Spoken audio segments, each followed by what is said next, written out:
ढोलकपुर नाम के गांव के सारे पक्षी एक दूसरे के साथ हंसी खुशी रहते थे। उन्हीं में से एक पिंकू नाम की चिड़िया अपने पति चिंटू कबूतर के साथ बड़े से पेड़ पर रहती थी। पिंकू और चिंटू उस गांव में उम्र में तो थे सबसे छोटे, पर दोनों काफी समझदार और दयालु थे और गांव वालों की हमेशा मदद किया करते थे। ऐसे ही एक सुबह श्वेता कबूतर, पिंकू, ए बेटा पिंकू, बेटा तू जरा इधर आना। पिंकू, हाँ माँ जी बोले, क्या हुआ? श्वेता, बेटा जरा अपने पति को बुलाना, ये देख कहीं से चिट्ठी आई है और साथ में कुछ कागजात हैं, जरा बता देगा क्या इसमें क्या है? पिंकू, जी माँ मैं अभी बुलाती हूँ, अंदर आइए। श्वेता, ठीक है बिटिया। पिंकू, अजी सुनते हैं, जरा इधर आइए, ये अम्मा आई हैं, कुछ काम है इन्हें। चिंटू, आ रहा हूँ बाबा। जी माँ जी बताइए, नमस्ते, क्या हुआ? श्वेता, ये पेपर देखना बेटा जरा। चिंटू, अरे अम्मा ये तो जमींदार का है, तुम्हें घर खाली करने को बोल रहा है। इस उम्र में मैं कहाँ भटकूंगी, बहू बेटे ने भी घर से निकाल दिया है। चिंटू, अरे अम्मा आप रो मत, आप हमारे साथ रहो। श्वेता, शुक्रिया बेटा, इस गांव में सबका सहारा है तो सबकी मदद करता है, तुम दोनों की जोड़ी भगवान सलामत रखे। ऐसे ही चिंटू और पिंकू गांव में सभी की मदद करते थे और गांव वाले उन्हें भगवान की तरह मानते थे। ऐसे ही कई दिन बीत जाते हैं और करवा चौथ का त्योहार आ जाता है। पिंकू कहती है, चिंटू जी आज करवा चौथ का त्योहार है, मुझे कुछ पैसे दे दो, सामान लेकर आना है पूजा का। चिंटू, अरे मैं कल लेकर आ गया रात में और कुछ पैसे उधर रख दिए हैं, तुम्हें कुछ और चाहिए हो तो ले लेना। पिंकू, अरे वाह चिंटू जी, मान गए आपको, भगवान ऐसा पति सबको दे। चिंटू, हाँ बस अब ज्यादा मस्का मत लगाओ, मुझे देर हो रही है। ऐसे ही सब हंसी खुशी चल रहा था और पिंकू गांव की सभी चिड़िया के साथ मिलकर करवा चौथ की तैयारी कर रही थी। उधर चिंटू अपने काम पर होता है, इतने में वहाँ का जमींदार भैरव कौवा आ जाता है। सारे पक्षी, मालिक आ गए, जल्दी जल्दी भागो। भैरव, अरे ओ गांव वालों, कहाँ भाग रहे हो? राजू कबूतर, सारे गांव वालों को बुलाओ जल्दी, अगर 5 मिनट के अंदर यहाँ सब जमा नहीं हुआ तो सबकी लाशें मिलेंगी। ये सुनकर सारे पक्षी एक लाइन में डरते हुए खड़े हो जाते हैं। तब भैरव कौवा बोलता है, भैरव कौवा, अरे ओ गांव वालों ध्यान से सुन लो, 2 दिन के अंदर ये गांव खाली कर देना सब, यहाँ मेरी फैक्ट्री बनेगी, अगर नहीं खाली किया तो तुम सबकी लाशें मिलेंगी यहाँ और तुम्हारी लाशों पर बनेगी मेरी फैक्ट्री। राजतोता, पर मालिक हम कहाँ जाएंगे, यही छोटा मोटा काम कर कर हम अपना गुजर बसर करते हैं, ऐसा मत करिए मालिक, हम पक्षी बेघर हो जाएंगे। राजू कबूतर, सुना नहीं मालिक ने क्या कहा, अपनी जान प्यारी नहीं है क्या तुझे?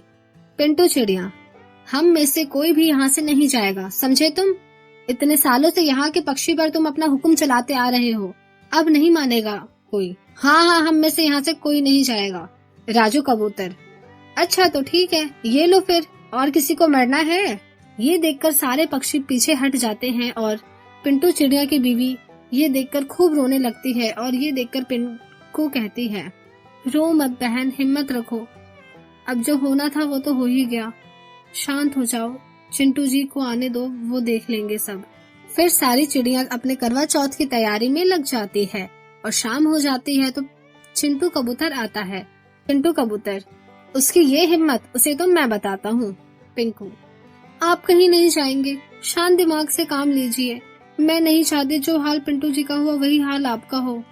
चिंटू कबूतर, अरे मुझे कुछ नहीं होगा, ये बोलकर चिंटू कबूतर गुस्से में वहाँ से चला जाता है। पिंकू, हे भगवान, मैंने आज करवा चौथ का व्रत रखा है, मेरे पति की रक्षा करना, उन्हें कुछ ना हो। उधर चिंटू कबूतर भैरव कौवा के पास गया होता है, इधर पिंकू पूरी डरी हुई सब चिड़िया के साथ पूजा पर बैठ जाती है।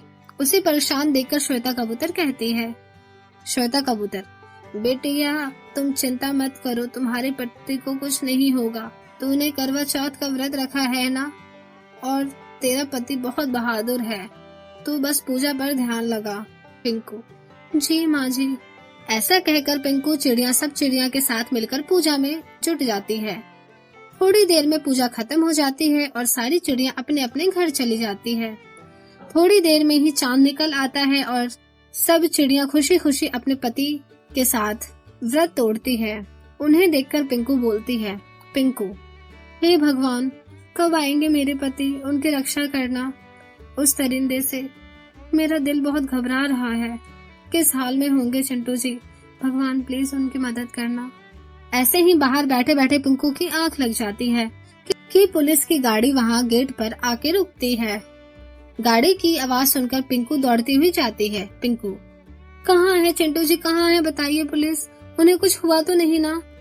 चिंटू, अरे मैं यहीं पे हूँ, घबराओ मत, कुछ नहीं हुआ मुझे। पिंकू, हे भगवान, आपको इतनी चोट कहाँ से लगी, कितना खून बह रहा है। इतने में सारे गांव वाले वहाँ जमा हो जाते हैं।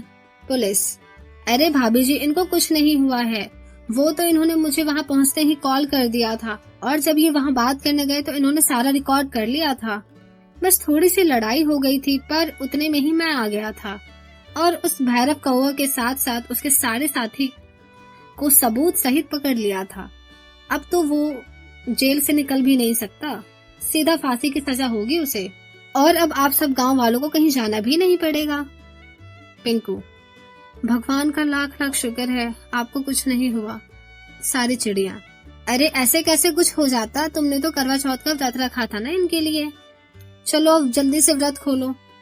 फिर चिंटू पिंकू चिड़िया को पानी पिलाकर उसका व्रत खुलवाता है और सब फिर से हंसी खुशी एक साथ रहने लगते हैं।